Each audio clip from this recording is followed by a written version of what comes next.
And in our subsequent series, we'll be picking a lot of topics and a lot of process that can think of on how to better our day-to-day activities, our day-to-day work, how to automate our day-to-day work.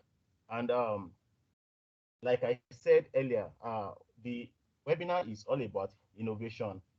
We all know what innovation is. Innovation is about adding value to an existing process in order to make it better.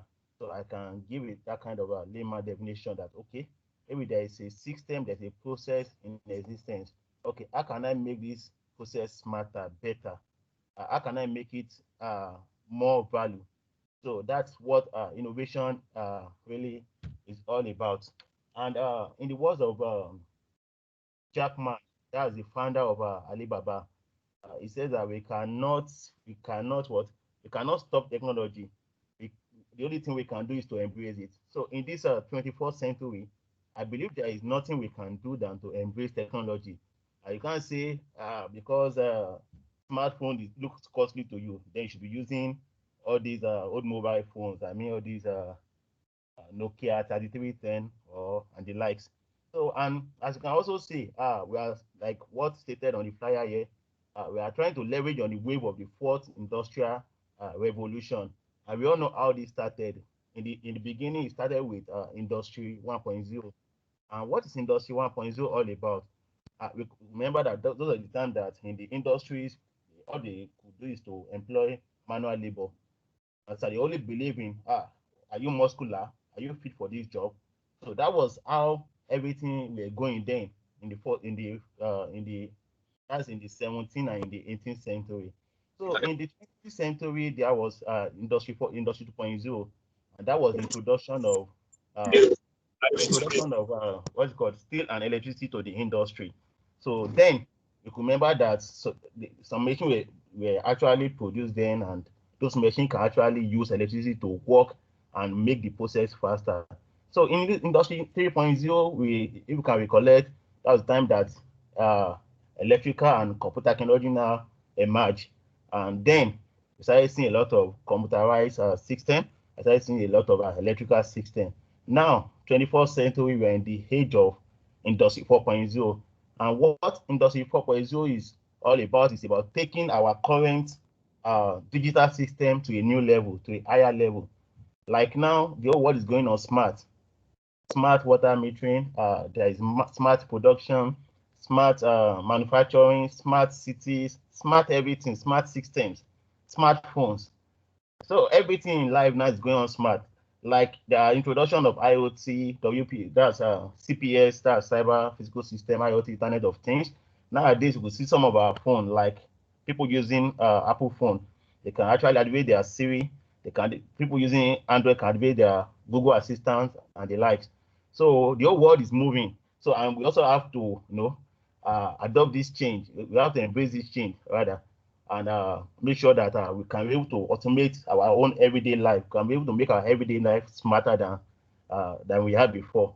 So on that basis, I'm welcoming everybody to this first series, which is all about pathway to becoming innovation driver in 2021, how to automate our daily out activities.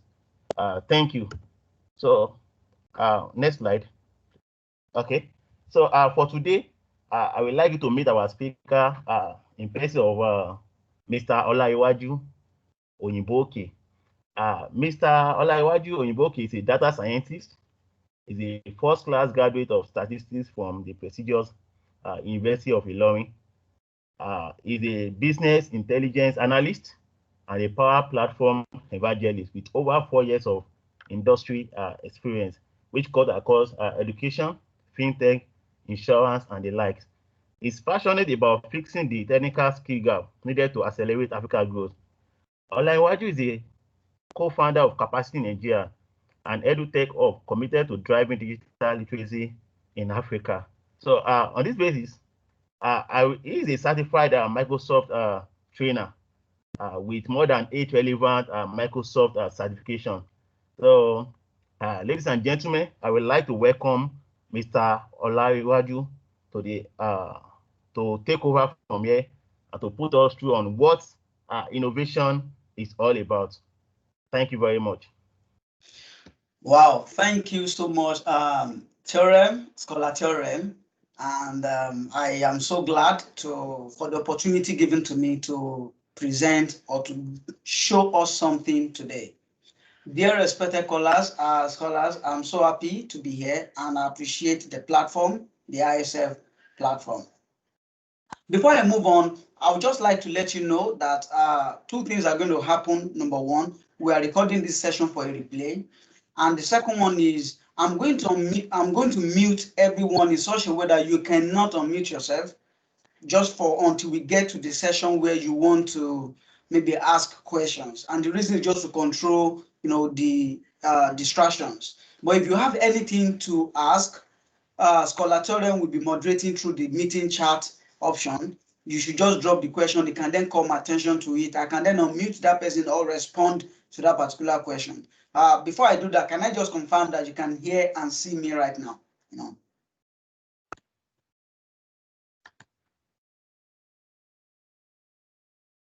Can I confirm any response? Okay, yes. Okay, awesome. Thank you so much. We can see you. All right. So right now, I'm just going to move on and then mute everyone. Okay, thank you so much. And thank you for that warm introduction, Scholar. Sorry. I would like to start by saying that I count it a great privilege to speak to fellow scholars today. There's no difference between giving a TED talk and this presentation, honestly, because while I was preparing for this moment, I reminded myself of our guy, you are also a first-class student now, and maybe I can pick courage from that. But no courage was forthcoming because my certificate expired in 2018. So I set for myself a 3 years goal. I graduated 2015, and I said after 2018, none of my achievement should be based on primarily driven by the fact that I had a first-class award. So by 2017, I'm still conscious of this goal for myself, and I was unemployed. I started running all around in search of skill because I knew that by 2018 my certificate will expire, and what will I then do? So I then wrote an article while I was on that search called Bringing the Skill Closer. It's on LinkedIn. And from my search, I realized those skills that were needed for us to advance technologically in Africa, were far from us. They were actually far by that 2017, not as close as they are today. But I'm glad to inform you that today we have them with us. And that's why I'm going to welcome you to the age of abundance. That is what we have here. And to further emphasize on the age of abundance, I'm then going to walk us through what has happened in the past, the industrial revolutions. How has things truly emerged? How has things truly evolved? And thank you, Scholar Theorem, because he has paraphrased the entire thing. And I'm just going to pick on those revolutions, what happened in those ages. So, to better appreciate what is happening around us today, I would like to briefly walk us through how the world has indeed changed through the industrial revolution diagram, which I have here. I won't go too deep into explaining this, but if you see from prehistory, the history, the industry 1.0 up to today, the world has never remained the same. Every advancement, every progression has led to one invention and one innovation to another. But I'm going to point out a few things here. In 3500 BC, the wheel was invented. In 100 BC, we saw the water mill. In between these two inventions, that is in 3000 BC, we saw writing. Writing was invented, was formalized. The scroll, all those technology was then formalized. Maybe not technology, but it became scientific that when you put a calligraphy pen inside a ink and you get a certain description of maybe animal skin and you write or inscribe on it. After some time, you can come back to it and it will not clean because if you follow that process, it is not the same thing as just putting a calligraphy pen or feather in water and use it to write on. So it was more systematic, more scientific. So it was commercial, it was formalized. And you see, the moment writing was formalized, knowledge was being able to be documented. And that knowledge that was then when the likes of Aristotle, the Socrates, they were moving as nomadics, spreading this knowledge up and down, reading scrolls to people who can afford them. And watermill is a great advancement over wheel, even though it's riding on the wheel technology, because the milling is being driven by wheel. And that's something I want to take note of first. And let us go to the breakthrough that started after commercializing knowledge. That is 1045 AD, when printing press was invented. Printing press makes it possible to commercialize knowledge. That way, people were able to afford a particular knowledge or research was able to be published in more than one places at the same time. And people were able to afford it, to buy into it. And that makes it, possible for me to have a copy, see what someone has done, have a new idea, then work on it and improve on that thing. For every exponential inventions, we've seen knowledge driving it. And after printing press was invented and knowledge was commercialized, we then started seeing optical lens. Optical lens was made it possible for man to see into the bodies outside this planet.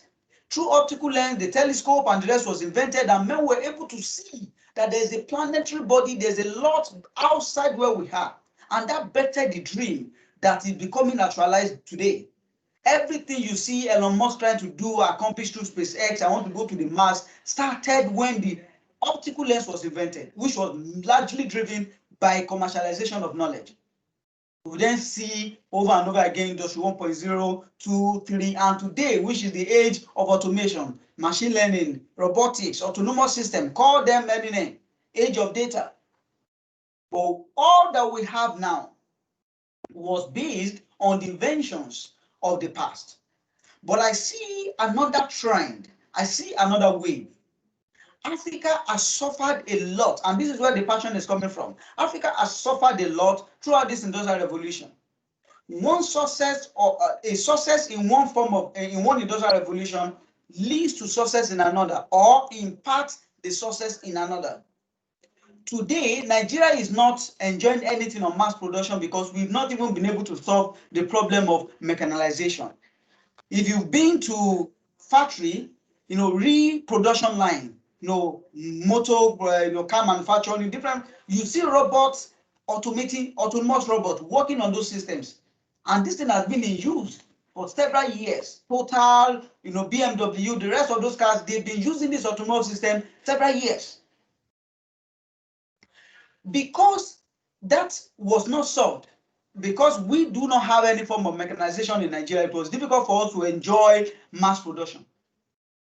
Because electricity, which was the major driver of mechanization, was not even solved.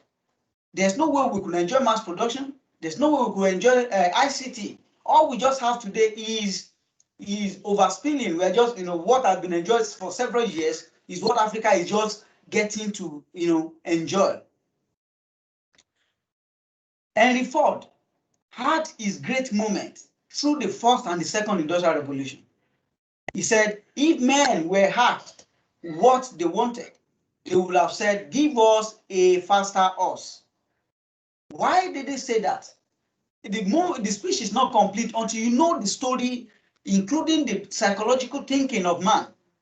During the mechanization period, horse is majorly what people used to ride, horse and cart, and horse is driving the cart and wheel. That was when that word, hey, don't put the cart before the horse, because the horse is the force that is driving the cart. And for you to make progress, for you to move forward, you need to have the horse driving the cart, not the cart before the horse. Then cars were available, but only affordable to few people, to the wealthiest of all. Those are the people that can afford cars, the wealthiest of all. And that was why Henry Ford said, if I ask these people what they wanted, they will say, we don't have the money to afford a car, but give me a horse that can move faster than what I have now. That would be what they will have asked for. But through invention, he remembered, leveraging on the economic of scale, that if I can produce in mass, I can reduce the marginal cost of manufacturing one car. Then he started the mass production. the production line, the assembly lines. And that makes it possible because the cost of producing one, when you're only manufacturing one, is much more expensive when you are producing 10,000 units. When you are producing 10,000 units, you get to spend less, on one. And that way, he was able to achieve his dream that an average American should be able to afford a car. When you look at this, you see how invention has, taken a whole lot, has drove the entire continent, moving from mechanization, mass production, automation, and machine learning. And today, we're in that age of abundance. Knowledge is available to us. You might not have left Nigeria before, but for me, I've been to about 21 countries. And maybe I should complete the statement that I have been to about 21 countries in my mind. Maybe, the total countries I've touched are maybe 3, but through technology, I've been able to touch other countries. I've been there, I've used Google Street, I've explored their culture, I've explored so many things about them, which in the past we don't have access to. There's so much abundance of information and knowledge and technology around us today. And I'm going to just walk us through briefly how, in terms of technology usage, the world has advanced. In the 1980s, we used technology as record keeping. If you go to organization, they might have only one computer there, and they use it to just keep, serious, what do you call it now, those important records. And maybe they want to type letter memo. Even then, they use typewriter. Only few companies can afford to have a computer. In 1990s, it becomes a processing age where technology was part of the workflow. You then see one unit, each department, they're having their own computer. They just go back to it and use. In the digital age, from 2000s, it becomes a driver of growth. It's just everybody in the department, they all have their computer because it's needed for you to work. In 2020 going forward, computer becomes a platform page. It is no longer I need it to do my work. It's becoming the core of the business.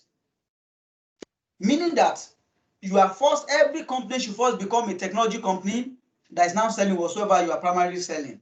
If you're an insurance company, you become, I'm a technology firm that is selling insurance, that is selling pension, that is selling health, that is selling recharge card, whatsoever you are selling. So you must first become a technology firm. And we saw that last year. Companies that do not have technology leverage, went down.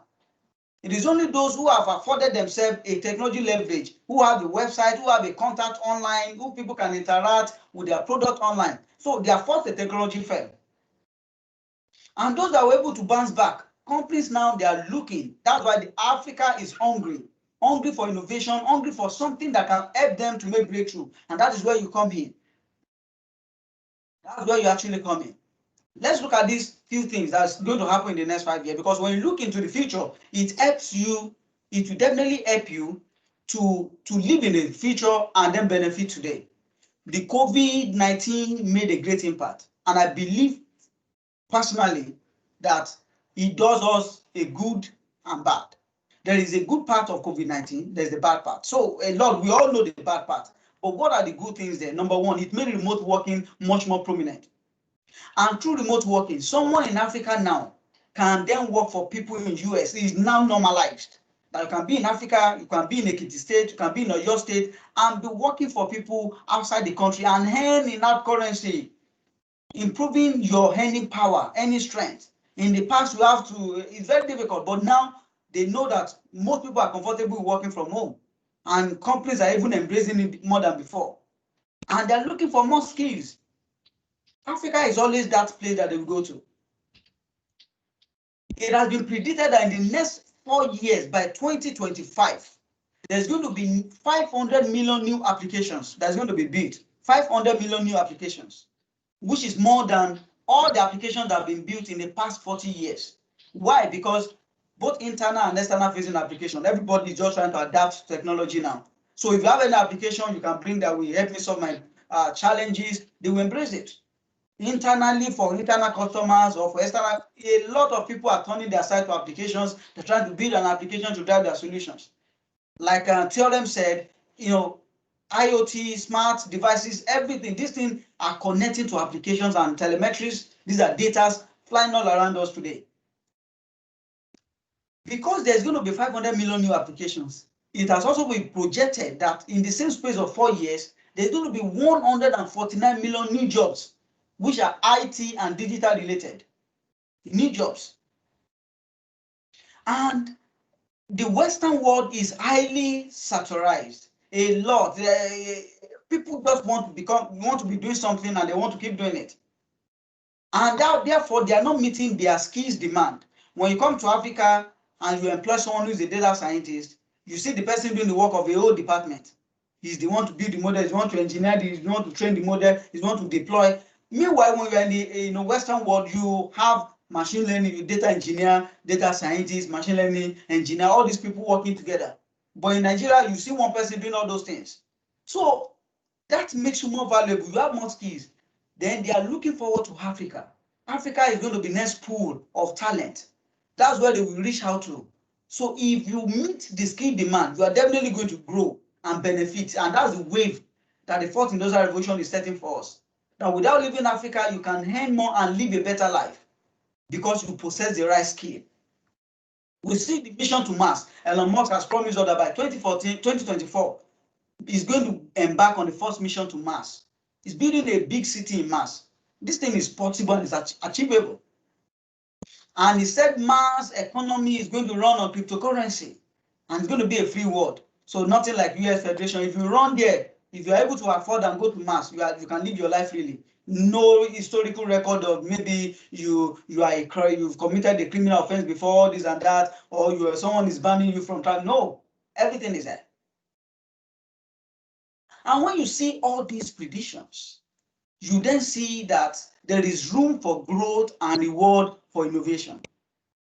And that's what I'm going to. And I'm going to speak to how does this wave affect us as individuals? How does it affect you as someone who is working or who is looking for a job or who is seeking for scholarship? We're going to see how we can relate it together now. How do you first in place, how do you hack the workplace? This is the tip I want to give you. So if you are looking for a job, when you know how to hack the workplace, in your next interview, in fact, nobody will beat you, no matter what you know now. If you are failed in a past interview, if you know how to hack the workplace, with what I'm about to show you now, you will get the job. If you're already employed and you pay attention to this hack again, you become more valuable. And you are seeking for scholarship, you can also relate what you know about innovation and technology in your SOP or even during the interview. So to say that they already see how you can bring value into the commercial world. First, you need to understand the wheels that are driving an organization. What are the wheels? There are 3 wheels that are driving an organization. The first wheel is cost reduction. Now, we want to reduce cost. Very powerful one. We want to reduce cost. And a lot of people are putting the effort, the finance, and just trying to cut the budget, cut expenditure, make sure that we do not overspend. Cost reduction. We have experts that does that. The second wheel is revenue uplift. How do we sell more? How do we generate more revenue? You see marketing guys, you see sales agents, you see all pushing aggressively just to generate more revenue. See these 2 wheels, they are very important. Cost reduction, revenue uplifting. But the third wheel, which is much more important than even the 2, is process optimization. That's where the innovation comes in. To be a great firm, these 3 wheels must be very strong on at least 2. Cost reduction is very easy to achieve. Like at least we have a standardized, established framework, processes that people often take. Revenue uplift is also easy to achieve. A bit difficult, but easily achievable. But process optimization, not everyone often dares it because it takes innovation to deliver that one. And remember, this is what the company are all about. Every organization, this is what they want to do. Every manager, every individual, when you are there and you can play on these 3 wheels, you will get yourself more valuable. You want to make sure you have an idea of how to reduce the cost, how to uplift revenue, and optimize process. That means the business is going to boom because if you can reduce your cost and uplift your revenue and you optimize your process, you are building a category king company. And that's what you see a lot of organizations seeking for. Now, you see a lot of people that miss it. And the whole essence here is that from 2021 going forward, it's going to be a game of automation, and the smartest company is going to win. Game of automation, because all our processes in Africa, they are mostly analog, and this is why we have opportunity. Automation are not being used in many organizations, and if you can show them you can do one or two things to improve processes, that's where you have your big share. So, and that's where I'm going to. Our focus today is going to be on process optimization through automation. And it is closer to us, like I said, age of abundance. The knowledge, the skill, the tools, they are closer to us than before. And that's what I want to show you. Right now, I just feel we should give ourselves on a 30 seconds break. Yeah. I'm just having a countdown here with me in less than 30 seconds, then I'll move on to the next slide. Don't forget, if you have one or two questions to ask, pile them up. Definitely there's room to ask in the comment section, and when it's time for question and answer, I'm going to unmute everyone and tell them we help us coordinate that. All right. I just want you to take a fresh breath, relax. We are almost done.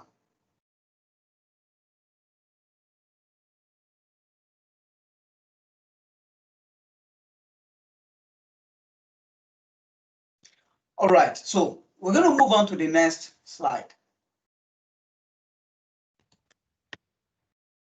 I'm going to call this the blessing of tools. Like I said, these things are closer to us than before. How do you become innovation driver? What should you know how to do? What should you know how to use? How should you play your game in your company or in the next interview that I can convince them that they see that beyond this role, this guy can bring much more value to the organization? And that's where I have these tools. I call it blessings of tools, which is Office 365. Within Office 365, which is Microsoft 365 tools, we have what we call Power Platform. Power Platform tools have these 4 applications in them, or solutions. We have Power BI, we have Power Apps, we have Power Automate, and we have Power Virtual Agent. I got to know about Power BI in 2018 and only discovered Power Automate and other Power Platform tools in 2020. It was even last year I knew about Power Apps, Power Automate, and Power Virtual Agent. For Power BI, I used it in 2018, and as a business intelligence analyst, then I built dashboard for my organization using Power BI.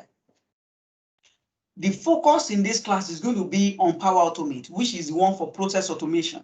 Power Apps is for developing application using low code. You are not writing code.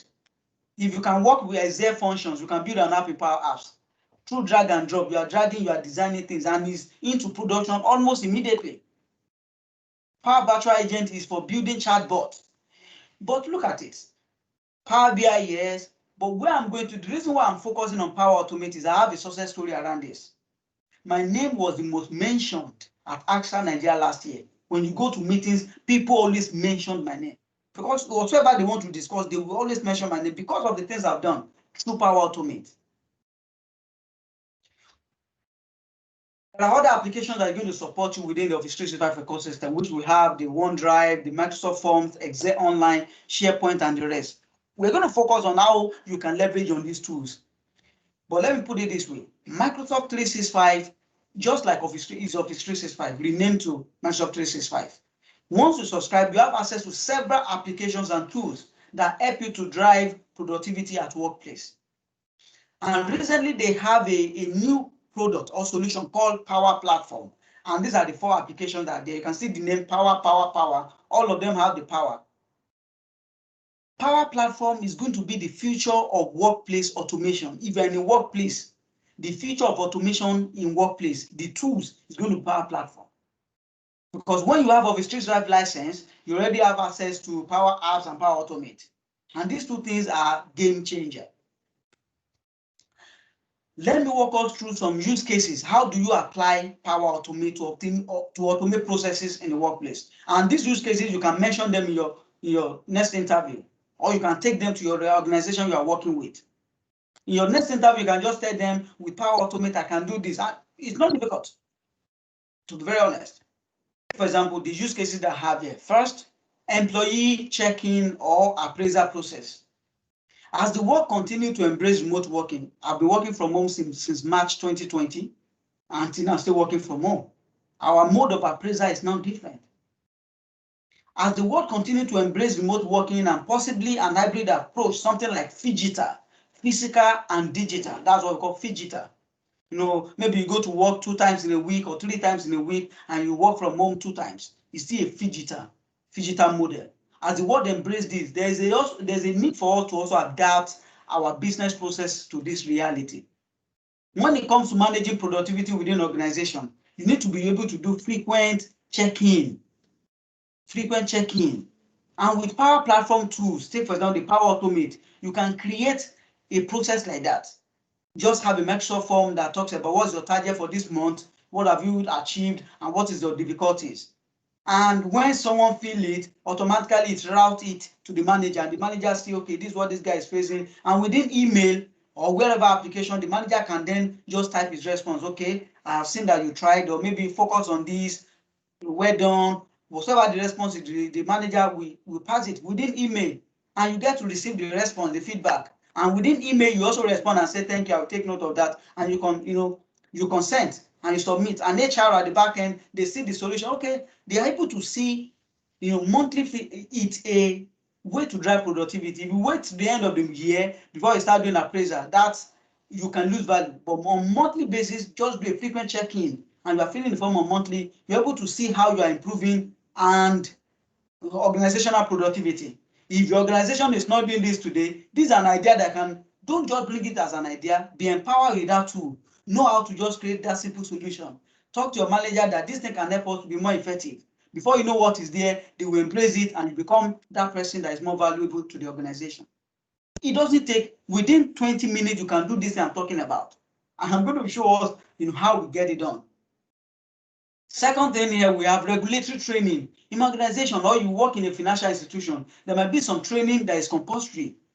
And maybe because your technology in the past reside on server, your on-premise server. So when you're out of the office, you cannot access those applications until you use VPN. And organization cannot afford VPN for all of you. You can create this same training, whatsoever the training is, put it on Microsoft form. I will show us how to be creative with that. And those questions you need to answer, you put them, quiz, put them on Microsoft Forms. When you finish with the training, just like an LMS, and you're improvising, they are not spending any money, by the way. Remember, you are reducing cost and you are building an experience. It is just the license that they have given to you in the organization that you are using, your normal Office 365 license. You are using the Microsoft Forms to create that learning environment, and the questions to be answered, they're also there. And when someone fill it and take the assessment, at the back end on SharePoint list, is being scored. If you meet the cutoff mark, you get a mail that you successfully passed. You can even get an attached certificate. If you fail, it's going to tell you that you did not meet the cutoff mark. Click on this link to retake the assessment. As simple as that is, without your organization spending any money. The third one is we have leave approval or tracking solution. Maybe you are working in a startup or organization that's not even up to 100, and you always write memo to apply for leave. You can build a solution as simple as that is. Fill a form for leave, and at the back end, it's going to check how many days you have left. If you still have enough days, you're going to route it to your manager and tell them that you are seeking for leave, and your manager can approve or reject. Once approved, you get a HR is being notified that this guy leave has been approved. The leave will commence so date. And you get notification. And that way they can track it at the back end, see people that have submitted leave approval, and also do analysis on them. In case this is being done manually before, maybe you are writing a memo, it's being signed. As simple as that is, bringing that to organization drives a lot. Even if you are mentioning this during an interview and telling them that this thing, without spending much, you can also derive value from it. Imagine how much is going to be valued. Let's talk about customer feedback analytics. You can also, get to not just to collect feedback. Many organizations today, they will send out survey, to customers. When they feel it, they will now analyze after everybody has filled it. People that are not happy with you, it is until you are done with that survey that you can respond to them. But that's not helpful. How about making it moment of truth? There's something called moment of truth. When you fill the form, That's the way you are feeling at that moment. Someone should be able to attend to you. If it's anger, someone should be able to appeal to you. If it's maybe you are making a complaint, someone should be able to attend to you. And nobody will attend until they see the responses. But with Power Automate, when they fill the form, you can embed sentiment analysis, that we analyze the response as it's coming in and say, this thing is negative or this thing is positive, and you can set a threshold. If the score is maybe 0.2, this person is not happy, immediately respond to that person that we apologize that you are not happy with your, with the experience you have with us. Everything is automated. So as the person fill the form, in less than 1 minute, getting a mail, it's as if someone is talking to him or her. And that's build an experience that we are currently working, we are looking into this. A customer service agent is going to call you soon to also discuss how we can make this experience better for you. And at that same point, is alerting the customer team, dropping a message to them either on Teams that this particular customer is not happy with his experience, please reach out to him. As simple as that. You are not coding, guys. Just drag and drop and you are doing these things. It is age of abundance. And lastly, the use case I'm going to talk about internal business automation. A lot of things. Processes within the organization that people often send email for. You can automate them that they just have the lot. Imagine a use case, someone sending me a policy to book. I work in an insurance company, you are sending me to book a policy.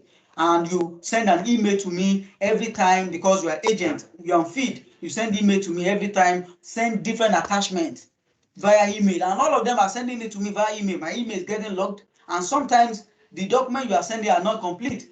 And you have to send another one. So email is mixing up. Which one? I have to start looking for 2 emails before I could pick all the documents. You can relate this to memo within the organization, relate it to any other thing. You can build a simple interface. SharePoint as the back end, Microsoft Form as the front end. Let them just fill the form and upload the necessary information. And at the back end of SharePoint, you will see the information there. When you click on the item that has been submitted, you see all the attachments. You can easily work on it. Approve, and when you approve or you process it and it's done, if it has different processes, from stage 1, the person will be notified that, okay, your memo submission or policy submission has been handled, is currently with this team. Just as if you are building the complete solutions, talking to each other. That is what Microsoft Power Platform ecosystem make possible. And this thing is not hard. How do you get set? How do you learn? How do you commence this journey? And that's the next thing I want to talk to you about. If you are interested in learning process automation, which is the hanging fruit, I'm almost done now. First, you can self-teach yourself. Maybe you just want to go online and then consume information there.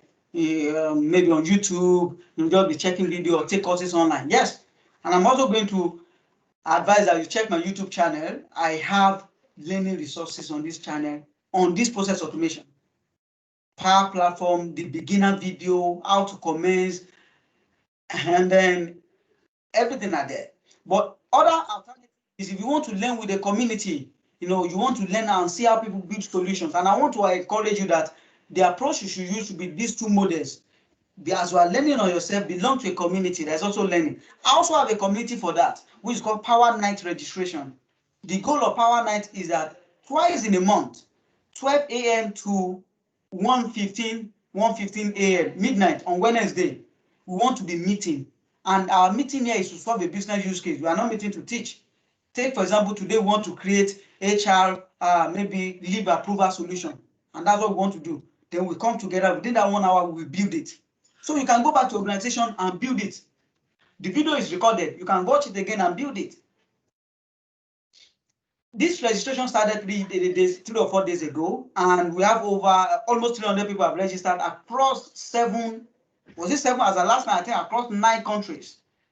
In Africa alone, we have Kenya, Tanzania, Uganda, Ghana, Cameroon. We have people from Italy, US. We have from about 9 countries now have registered. We're meeting every night. We are just solving a single problem. And so if you have a model, you have something you have identified in your organization that you want to solve, and you don't know how to go about it, you drop it in that community. You are not solving, you are not relating to your company, but you just describe the scenario. And we pick it up in the next meeting, we solve it. That way you go back to your workplace, effect it, and present. Remember that it is not enough for you to go and share idea. In doers, I trust. Do it first. Then approach your manager or approach the necessary unit and present it to them. I'm going to drop the link to my YouTube channel in case you want to follow up, and a mail will be sent to you after this event as well. You can see the link to that YouTube channel, subscribe, and then put on the notification bell. At the same time, register for the Power Night. Our fourth meeting for Power Night is going to start on February 3rd, Wednesday. And it's going to be an exciting one. By the way, it's not going to be only me. I also look forward to bringing industry experts, all across the globe within the Power Platform ecosystem, who will come together and solve those challenges for us. That way, we are building skills. And how will it benefit you? Like I said, if you are unemployed now, you should know your position. That when you go to the interview next time, you can tell them that you can, aside what they are interviewing you for, that you can bring innovation to the organization. Take, for example, the Power Platform ecosystem. It has a lot of tools like Power Platform. Through Power Platform, I can automate several processes within your organization. You can mention those use cases that I've touched with, and they'll be like, wow, wow, wow. Yes, because you also belong to a community where you can do those things, and it's not difficult. When you start doing it now, you will see in 20 minutes, 10 minutes, you will have done something, and it's bringing value. If you are employed, you develop this solution now and then present your manager, you that you were not even, you don't even understand how to meet your target. Maybe you have a financial target, but when you have this strategy, you have this innovation mindset, you can bring this into the business. Then even though you might not do well in target, meeting your financial target, they will also see that this guy is also bringing much more value in other areas. Then, you become much more valuable than before. If you are an active scholarship applicant, you can use this experience. When you belong to this community, you do one or two different, automation projects for yourself. You can then talk about your knowledge and your interest in the fourth industrial revolution and automation. And just mention some use cases that you have done and how this thing can bring more value to businesses. If you can even illustrate those things, your commitment to that learning, even when you are not working or you are working, and what you're able to do at work, if you embrace automation now and you brought it to work, is achievement. Last year, I became a Microsoft certified trainer, and in my organization, I was the most exceptional employee, and I won an award, the most exceptional employee. Not because I'm a data scientist. I build models. If you go to Axamasa website, you see recommendation engine solution that is interacting with you, recommending product to you. I built that, and then coupled with several other machine learning models. But that is not even the reason why I was exceptional. I was exceptional because I brought in digital automation. Only Power Automate. If I bring in app development, which is Power Apps, it might not be embraced easily because I'm not even so super at Power Apps, Power and application development. You might not even meet the risk and compliance requirements. You are not ready to start doing pen tests, all those. But process automation using Power Automate does not need anything. You need anything, maybe one team, risk team looking into what you are doing. You just go plug and play, and you've automated processes. We were able to automate over 15 processes within AXA Nigeria in 2020, and which saved us an average of 1,000 man hours per day in a month.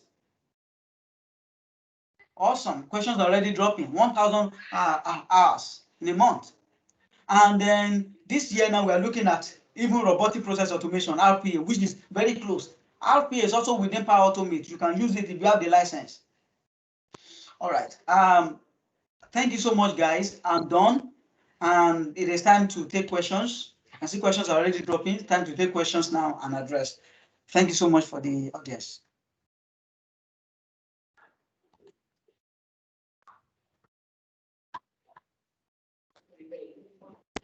Okay, I think I need to unmute. Let me unmute now. Sorry. Allow attendees to unmute now. All right. So Scholar Theorem and others.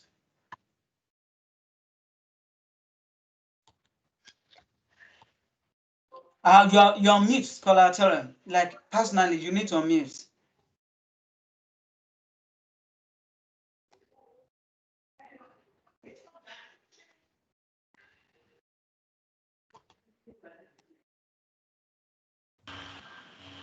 Okay, I can hear you now. Others too can unmute if they want to respond. Okay, thanks so much, Mr. Laiwaju. Lecture. Now we are move on to question and answer session. I would like us to drop our question either using the chat box, turning on our mic to ask the question. So either of the two is allowed. So But there is a question here already, and I think the question reads, how can technology guys, software engineer take advantage of this power series? Concern is that power series is abstract. Sorry, power series abstract the core from the process maker. Anyone with little or no tech skill can develop apps that can help their processes, which in turn takes job away from the technology guys. Don't know All if right. okay. Awesome. Let me quickly address that. That's a fantastic comment, and questions. Now, if you're asking how can technology guys, Microsoft is investing a lot on this power platform environment. In fact, it is not possible. They call them power audit. If you are into power platform, they are being called citizen developers. Citizen developers are people who are not software developers but learn how to use power app to build applications. Citizen developers, and they're already building an hybrid approach where you can relate, you can write as much as programming language you want to write to build your application within Power Apps. And if you don't want to, you can also use the template. We have seen a lot of, it's going to make a lot of impact for application technology guys, because any organization you work in, instead of deploying so much resources into building applications, either to test something or to try one process or the other, just go ahead and develop a powerhouse for them. And instead of committing so much resources on that thing, especially in-house applications that makes process more efficient, just leverage on powerhouse. They don't need any license, additional license than the one they have to use it. And then the concern is that, okay, power series is an abstract. Yes, it is. Is an abstract from the process maker, maybe now much more than that. Because in process maker, you cannot build chatbot. But the power series, process maker, yes, just the same way you automate processes with Power Automate. That same way you also do with process maker. But when you build applications now, you connect these applications are speaking to each other within Power Platform. The Power Apps build application, Power automate processes purely.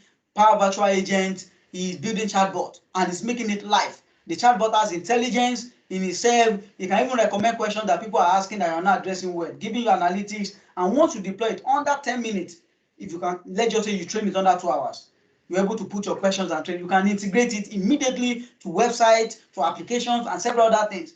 Meanwhile, for you to sit down on your own and build a chatbot is not possible. It's not a one-man work.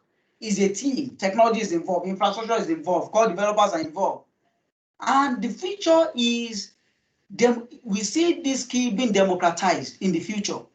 And that's what is happening here, where everyone is empowered. And that's what makes the future workforce, where everyone is empowered with the right tool to do something. So job role is becoming advanced. If you're a financial analyst, yes, you should be able to build an intelligent dashboard for your work. You should be able to automate some of your processes, not to have it centralized in one core team. The technology will still remain a technology team. There are some things you cannot take away from them, but every other people within the organizations will be empowered with the right tools, and that way organization can grow. That's the way to endanger that kind of growth that you expect in an organization. Thank you so much, Mr. Olaiwaju. So someone is raising up his hand there. Okay, I think two people. One is Mr. John Oluwalana and also Mr. Yusuf Salahuddin. So Mr. John, can you please ask your question? Mr. John Oluwalana. Okay, good morning. Can you hear me? Hi, Mr. John. Yeah, thank you very much for this webinar. I have been on your page at least today, and I learned about the process automation. Yeah, and how you use it. It was even the one that reminded me about this webinar. So I want to say Exactly. nice. I want to say nice work there. My question is on being a graduate student presently for my master's degree. I've been looking at how this can be useful for graduate studies. So that's just my question. How can Power be Power Tools in the Microsoft whatsoever? Sorry, I'm not used to the term. How can we Okay. use it at least for graduate studies? All right. Thank you, Mr. John. So I also see a comment on the comment section by Mr. Idris Alugo. I'm going to answer that too. As someone who is currently undergoing graduate studies, you need to be closer to a process. Okay, there are two ways. First, you can build a community. If you belong to a community, for example, the ISF now, the way membership sign up, it's that easy to volunteer and do something around it. How do we have membership sign up these days now? Let's have a form and let's have it automated at the back end. Whatsoever you want to do, let's have it automated at the back end. The Microsoft license, when you have maybe the monthly one $5 for the entire ISF, it creates a Microsoft channel for us. That like this channel now, everybody can be there. Interactions, engagement, webinars can take place, recorded, a lot of other things. You can automate these processes. Events that is going to come up, applications within the ISF environment, everyone that belongs to that community, they should be able to, not application outside, not all these posts now, different posts that we do have, put them in PDF, they're accessible, we have it on OneDrive, can also be accessible on this ecosystem. So first, you can look at social goods, social project around you and social problem around you, then try to either automate, build an application, or find a way to contribute to that community by using power tools. Alternatively, as you work where you study now, if there's any process around you, if there's any even personal development, every day now, there was a day 3 days ago, rain fell. It's small in my area. And I just remember that my phone sent me weather forecast for that morning that the probability for rain to fall is 60% that day. Oh, so if I'm going out, before I go out, I see it 7 a.m. Rain is likely to fall today. What do I need to do? As simple as those things are, which I've automated. Every 7 a.m. in the morning, it comes to just send me notification that, okay, this is whether the rain is likely to fall. That's what I want to hear. And I just say, okay, this probably the rain will fall. And so many other things for yourself that you can automate for yourself. I may not be able to go into detail for personal projects. Maybe on our next call, I'll come up with several other personal projects, how to automate your day-by-day activities, or in a graduate study, what are different things you interface with. Even your project, you can do, no matter what your project is, if it's something that you can build an application, automation, or a process around it to get a survey, so you send survey to a couple of people, automate the process of responding to them, the analytics part, you have automated it, just to see their perception about what you are thinking. You will build maybe a sandbox environment, you just develop one small application, you don't want to spend much time to code, or you are not even a programmer, but you have an idea. Just find the application, develop a low-code application that can do that thing, test it and see if people interact with it and if it's giving you what you want. I might not be detailed based on your feed, but I know there are areas to apply this thing, both in personal life, in social goods, and in your study. Okay. And quickly, just to respond to Mr. Idris Alugo, that how do we get access to these power tools? You need Microsoft license. And if you go to my YouTube channel and subscribe, right now after this class, I'm also going to send us link to that video via email. How to get E5 license for free. E5 license is is advanced Microsoft license. You can get it for 1 year for free. And I'll show you in that video from beginning to the end, I'll walk you through it, how to get it. Once you have it, then you have Office 365 license. Give access to Power BI, Power Apps, Power Automate, and other Microsoft tools for 3 months. It's going to be renewed after 3 months again, but it can be extended to 1 year. So if you are using it, maybe you are learning, it's for learning purpose, not for commercial purpose. If you are learning, then Microsoft will keep renewing for you for the next 1 year. So I will send that particular link as well in the email. That way you can have it for free. Okay. Thanks so much, sir, for the detailed answer to the question. Someone else raised up his hand here. That's in person of Mr. Yusuf Salahuddin. Please, can you go on with your question? Okay. All right. Thanks, Jerem and Mr. Olariwaju. Well, is something that you just answered, because I was thinking as a Nigerian that how can we get this thing for free? Because at least, for every software there should be a crack or something, at least for learning purpose. So, and I think you have just done justice to that. So that's fine. My question has been answered. Thank you so much. All right. Yeah. I'm glad that has been answered. Okay, yes. Just follow the tutorial. You can actually install it without doing any cracking, because I also follow the instruction to install mine, and I'm using it well without any disturbance or any intrusion. Yeah, I think another question. Someone else is raising up his hand here. Mr. Olukunle Abolade, please can you go on with your question? Okay. Good evening, everyone, and thank you, CRM and Olanrewaju, for this. It's well appreciated. Yeah, for me, I have been a software engineer a long while now, like some years, and then I have touched hand on some couple of automation processes like RPA, AI, and ML. Yeah, non-Microsoft as well as Microsoft tech as well, even the Power Automate too. However, what has been my concern for usage is when it comes to enterprise usage, is that, it's more than the individual usages. There are a couple of exceptions, which I actually wanted to touch base on. What are the cons of all of these things? Yes, automation is fantastic. However, like what we used to watch, that a robot takes over the life and takes over the entire place, which I still assume that is possible in this age and time if a process is not properly built. What are the cons? What are the disadvantage of doing this, and how to handle them and all that in the course of it? All right. Thank you for that question. So there are a lot of it is even more of an ethical concern, in the space today, that are we sure that robots will not take over one day? How do we build the responsible AI solution? How do we build the responsive technology that is even ethical?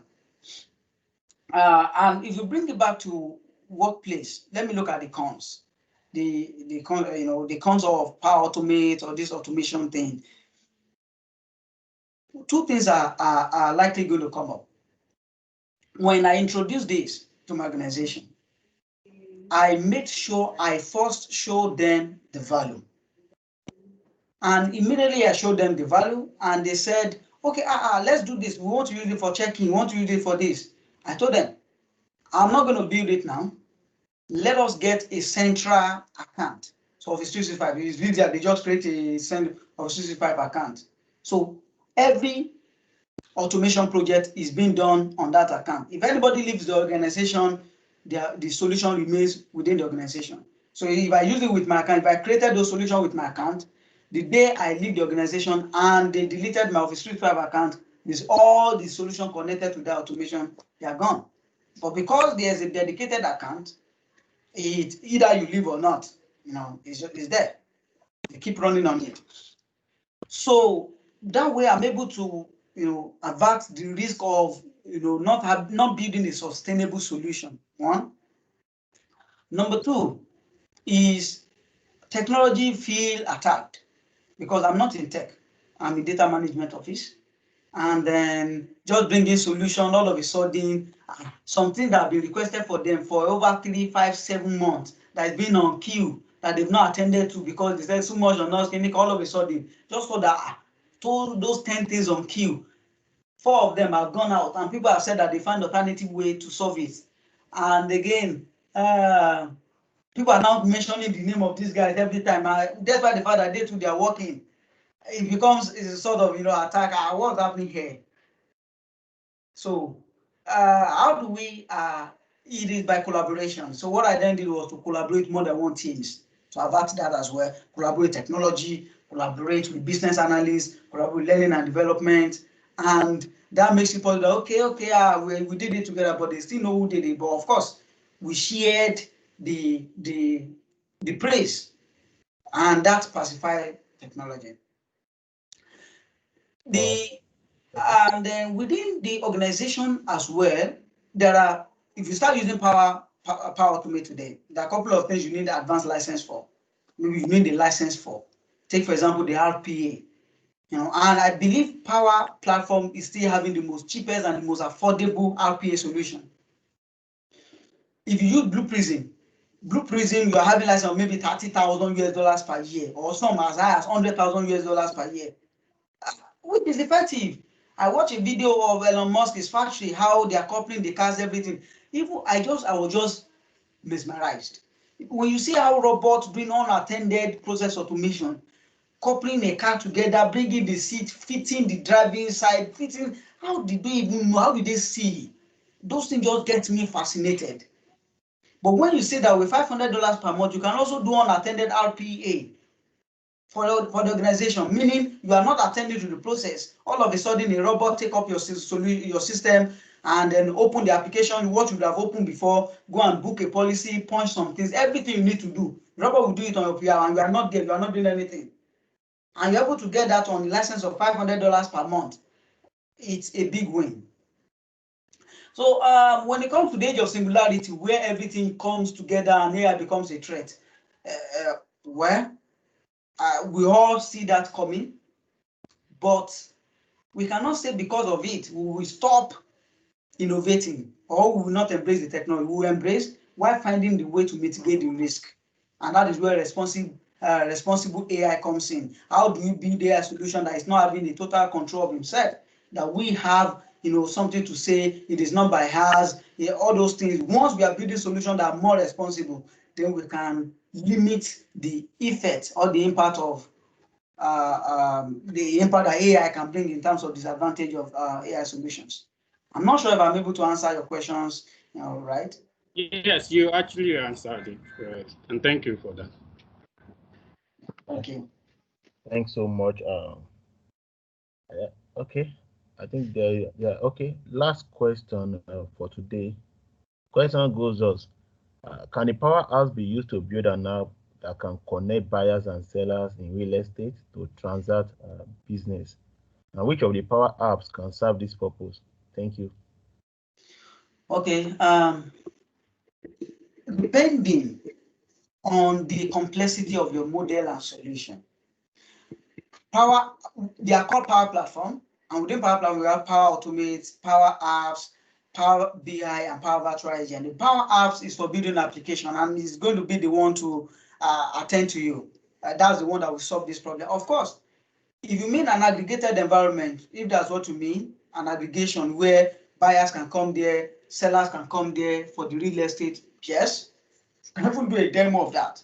And to give access to people, it's on license, you can, to give access to external, to make it open to people to use. That has to do with power. We have what we call Power Apps Portal. In fact, the license the cost of that is even much more cheaper than when you are, having Firebase subscription, building an application from scratch. You are paying several developers on the job, all those things. It's going to be less cheaper and affordable. So with Power Apps, that's the name of the tool, Power Apps. You can build applications that connect buyers to sellers in the real estate and to transact business, maybe integrate payment gateway. It's just API. Payment gateway integration is API, and Power Automate can call API anyhow. HTTP is connected to over 400 services. If all the solutions that are being used in organizations today, it can talk to them. Right. There are examples of companies that use that. Coca-Cola, they build applications like this portal that can be used. A lot of learning or use cases in that space are also available. Okay, thanks so much, Mr. Olaiwaju. You've done justice to the subject, which is about innovation. I believe we have all gained a lot. At least you already know from this lecture, I can gain that there are 3 ways to hack into a company. What's the company looking for? Like looking out from you. The company is looking at how you can reduce their costs, or how you can maximize their profit, or let's say revenue uplift. And the third way is process automation. And looking at, since this is a century of industry 4.0, I think it's always good that if you can get into the process optimization. And the reason why I love these power apps is because it doesn't involve you programming. Okay, I'm not a Pythonista. I don't know how to use R. I don't know. They can use all these power apps to automate a lot of things without stress, without knowing how to code, without knowing how to run Java or any of these other programming language. So I would like to encourage everyone to take these webinars so serious. Make sure you find time, create time, watch the videos, go to the YouTube channel of our lecturer. It's going to send it to your email in case you don't have, and you can also search the YouTube channel, search for his name. You are going to see a lot of lectures being delivered on different power apps. And in subsequent times, we'll be having a lot of lectures on just as a vision of these power apps. And even today, I think our lecturer will be giving us assignment on what to read against next series. So I would like us to take this advantage, because these are kind of webinars that people go for and pay 10K, 5K. But ISF is here giving you for free. Our speaker is here giving his time for free. He's not collecting any cover, he's not collecting anything. And he's buying data, he's doing a lot of things. So please, let's appreciate him by, one, visiting his YouTube channel. Let us subscribe to his page, and let's also find time to join the subsequent series of these webinar. Okay, I think I don't know if our speaker have one or two things to say before we call it a day. Yes, thank you so much. Because in the next series that we're going to have, that's the next 2 weeks, I want to introduce everyone to the Power Platform environment. So it's going to be a hands-on session. I'm going to be showing you, and you can then ask. For 30 minutes, I'm going to show you something, and for 30 minutes, you're going to ask questions. Then we answer and get you familiarized with it. But the assignment, which is a task I'm going to give, is that you go to my YouTube channel. There is that first video. There's a video there, how to get free Microsoft E5 license for free. So watch that video and get an E5 license. That way, if you are not working, you can, if you are working in an organization, you don't want to use their account, you can have a license for yourself that you can use to practice this thing. And if you are even a student or you don't even have access to such thing, you can also have an account to use, so that when we are doing this together, you are not having restrictions. You're not saying, I cannot do this, I cannot do that. You'll be able to also do it. That's the first thing. And secondly, you will see a playlist. Go to the playlist option. You will see Power Automate for Beginners. Try to consume those videos there within the next 2 weeks, because that's the beginners video. I'm also going, so when I come here, I'm just going to do a 30 minutes run through and then start answering your questions. That way, to consolidate your knowledge. And the one after that one, we'll now start doing real problem, whatsoever you guys are even submitting, I'm going to be dedicating time to you. Okay, okay, I'm trying to do this in my organization, I couldn't achieve, then we crack it together here. When we crack it together, you're having that community that helps you to solve that problem. And secondly, to those guys as software developers on this platform right now, I want to tell you something great. It can even change your career a bit, a trajectory. There's someone called Donna Sakhtar. Donna Sakhtar is she's Power Platform advocate for Microsoft, but she was over 17 years experience in software development.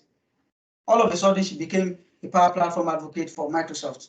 She's also still working Microsoft now, and that changed her career. What do I mean by that? Today, the way you are doing your work, when you master Power Automate and Power Virtual and Power Platform, and you start in your organization, just create an internal community in your organization. Last year, I trained the entire organization on Power Automate. I call it Digital Automation 101. And I used a very small relatable use cases, and I gave them capstone projects. I trained everybody for 2 months because I had taken them unit by unit. It was a full day training, unit by unit. And I took the ESCOM inclusive. I developed another module called Digital Automation for the Executives. And can you see why my name was mentioned throughout? And so if you're a software developer and you try to create a community that try to democratize knowledge, your passion is that you want to empower people, because our job role is changing. So whatever you are doing, primarily you need to add automation, you need to add those knowledge to it. That will become more valuable. You're able to even use it for yourself, your day-by-day activities. And they see you as value, driver within the organization. That doesn't take away from you, your knowledge, programming knowledge skill, but this time around brings more impact to the organization, to people around you. And because you are familiar with technology, it's easier for you to learn it quicker than other people, and also train them and put them through. And now that you have a community that it belongs to, the Power Night community, it also gives you opportunity to bring others to your organization to help empower them. So you might not even be the one teaching them every time. A monthly meetup within your organization will position you as someone great. If you are unemployed now, There's Microsoft students. I'm going to, maybe next time, because I'm taking time, we should have ended this. There is another Microsoft studentship program that allows you, to advocate in on behalf of students and through using Power Platform tools. Before you know what is there, you are getting, community impact from Microsoft. You are becoming a MCT. You are becoming MVP. MVP is not by the certification you have; it's by the impact you make through the training, through the community you are driving, and all of us. I learned this thing in 3 weeks, to be very honest. 3 weeks, I just come across the video and I saw that this thing is interesting. I just went through it. I logged in. Before you know, curiosity started driving me, and I was able to do one or two things. Then I'm where I am now. That's my parting word. Thank you so much. Sorry. Okay. Thanks so much, Mr. Olaiwaju. Okay. I think in the okay. Okay, let's take this last question before we go, because I know someone else is raising up his hand, and this is going to be the last question for today, because we already spent more than 1 hour, and this is going to be exactly maximum of 1 hour. So, Mr. Iteye Obed, I can see you raising up your hand. Please go on with your question. Okay. All right. Good evening. Good evening. It's not the question though. It's just I just want to appreciate Mr. Ola. My name is Ola. Yeah. So I want to appreciate you so much for this privilege. Where I'm really grateful for the insight and the inspiration too. We hope that with this we're able to be impactful in where we work moving forward. So thank you very, very much. I'm really grateful. You're welcome, All sir. right. Yeah. Okay. Thank you for the commendation. So we shall draw the curtain here for today, and by next class, we shall expect everyone to have gone through the YouTube channel, subscribe to his YouTube channel, and make sure you practice on how to install the Microsoft E5 license for free. So, and in the next class, I am very sure you should be expecting more than this. This is just a kind of introductory class. So the next class, be expecting hand-on experience or hand-on practical of the whole course. So thanks so much, ladies and gentlemen, for joining us for today's edition. We promise you that the next edition shall be better than this. Thank you very much once again. All right. Thank you, and bye, everyone. Yeah, bye.